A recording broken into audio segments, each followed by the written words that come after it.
Hello friends, இன்னைக்கு நம்ம கிச்சனில் ஆப்பத்துக்கு சைடிஷாக வெஜ் குருமா செஞ்சுக்கலாம்.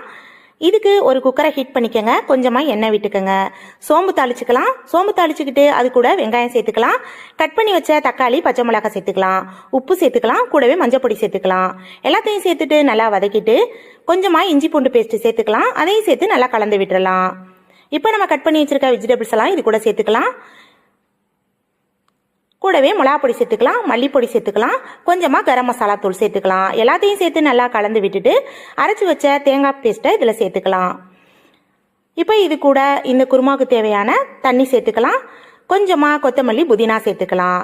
இதை எல்லாத்தையும் நல்லா கலந்து விட்டுட்டு குக்கரை மூடி 2 விசில் விட்டுறலாம். இப்போ 2 விசில் வந்துருச்சு. நம்ம திறந்து பார்க்கலாம். குருமா ரெடி ஆயிருச்சு. காய்கறியெல்லாம் நல்லா வெந்துருச்சு. இதை நம்ம பரிமாறிக்கலாம். அவ்வளோதான் ஃப்ரெண்ட்ஸ். இந்த ரெசிபி உங்களுக்கு பிடிச்சிருந்துச்சுன்னா லைக் பண்ணி சப்ஸ்கிரைப் பண்ணுங்க. தேங்க்ஸ் ஃபார் வாட்சிங். தேங்க்யூ.